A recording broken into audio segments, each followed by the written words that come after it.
different ways to try to solve this cipher during that time. And all of those just consistently had no luck whatsoever. And we tried about 650,000 different ways. And at one stage, Thursday week ago, it was about 1 a.m, and we were reanalyzing some of our results, and we found the word gas chamber that had come out of one of our experiments, and that seemed like quite a sinister thing to have in a result, because that was the method of execution in California in that period of time. And so there was also a couple of other phrases in there, like, I hope you're having fun trying to catch me, I think it was, which just seemed, very unlikely to have come out of that by accident. And so when David and I were looking at that, it was about 1 a.m. And so I was going to bed here in Melbourne, and David in the US took those partial solutions and turned that into, by the morning, the first 9 lines of it he had solved. And so in the morning I was going for a swim at one of the beaches here in Melbourne, and David sent me a message and it said, you have to check your email. And so I sort of sensed the tone and realised something big must have happened overnight.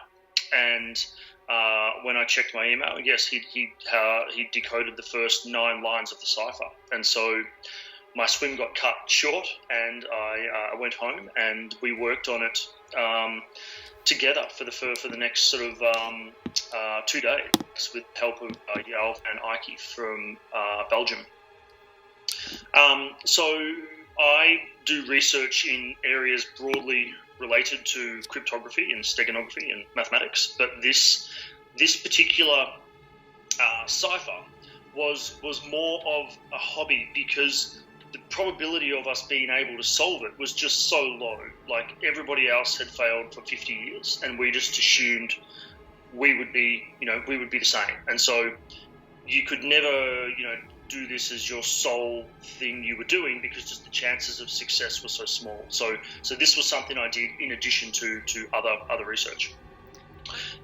So a combination of things. So I used the University of Melbourne's supercomputer to run through all those 650,000 different candidate reading directions. And when I was doing that, I was using a program called ZK Decrypto, and David was using a program called AZ Decrypt, which was written by Yalv and Ike, who ultimately helped us crack the second segment of the cipher. Yeah, I mean, the remaining 2 ciphers are so short that it would be really hard to prove you found a unique solution to them without additional information. And so we would really like to continue working on them. I'm currently talking to my university at the moment to see if this is something that I can continue to look at in more detail. I mean, if I had to, obviously I don't know. If I had to guess, I'd say I don't think he was a genius. I don't think he's a master cryptographer. I think he certainly had a working knowledge of cryptography, especially to create this second cipher. However, I'm not sure when he created this cipher if he actually understood just how difficult it was going to be to solve, because he's put quite contemporary information in it, like that wasn't me on the TV show, referring to the Jim Dunbar show. That's something I'm sure he probably wanted to have come out sooner than 50 years later.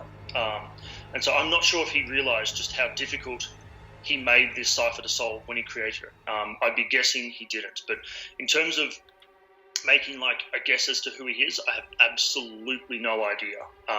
Hopefully the solution of this cipher will help narrow down, lists of suspects, but that's, really out of my hands. He definitely has a working knowledge of, classical cryptography. Absolutely, yes.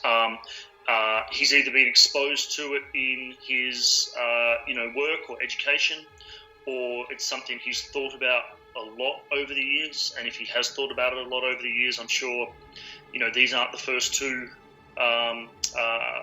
ciphers he's ever made. I'm sure he's obviously looked at this stuff in the past.